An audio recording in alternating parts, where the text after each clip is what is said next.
नमस्कार. मी सोनाली पाटे, BMS second इयरची विद्यार्थिनी.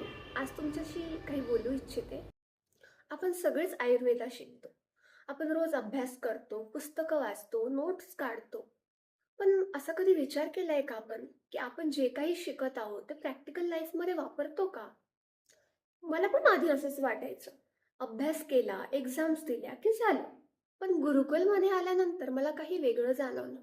इथे केवळ औषधी आणि श्लोक शिकवले जात नाही, तर थोडा वेगळा विचार करायला लावला जातो. आता हे ऐकायला खूप नॉर्मल वाटतं, पण आपण किती वेळा असं करतो? आपण केस घेतो, सिम्पटम्स बघतो, औषधी देतो. पण तो पेशंट खरंच काय फील करताय, हे किती वेळा समजून घेण्याचा प्रयत्न आपण केलेला आहे.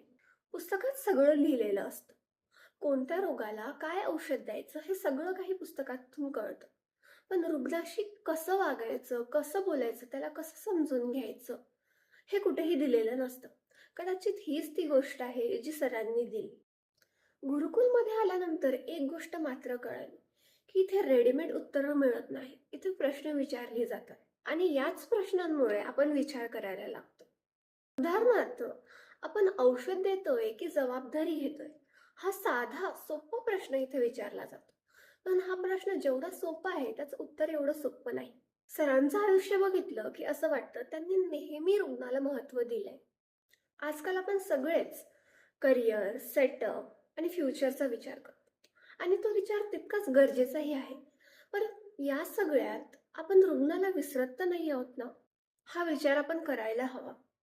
आणखी एक गोष्ट जी पर्सनली मला फार आवडली, ती म्हणजे सरांचा आयुर्वेदाप्रतीचा सिंपल अप्रोच. त्यांनी आयुर्वेदाला कॉम्प्लिकेटेड पद्धतीने समजून न सांगता अगदी साध्या सोप्या भाषेत समजून सांगितलं. आणि खरं सांगायचं तर सिंपल गोष्टीच जास्त लक्षात राहतात. फक्त नॉलेजच नव्हे, तर पेशंटला समजून घेणेही तितकेच महत्त्वाचे आहे. आजच्या काळात इन्फॉर्मेशन सगळीकडेच आहे, पण प्रामाणिकपणा आणि समज थोडी कमी दिसते. आणि मला असं वाटतं, की सरांनी आम्हाला याच दोन गोष्टी दिल्या. प्रामाणिकपणे काम करणं आणि रुग्णाला माणूस म्हणून बघणं. हे खूप बेसिक वाटतं, पण प्रॅक्टिकली तेवढीच मोठी गोष्ट आहे. शेवटी एक सिंपल थॉट. पुस्तकं आपल्याला काय करायचं ते सांगतं, पण गुरु आपल्याला कसं करायचं हे शिकवतो. आणि कदाचित हीच ती गोष्ट आहे जी पुस्तकात नाही. आणि ऑनेस्टली मला असं वाटतं, की आपण सगळ्यांनी हा विचार पुढे नेला, तर आपण खरे वैद्य बनू शकू.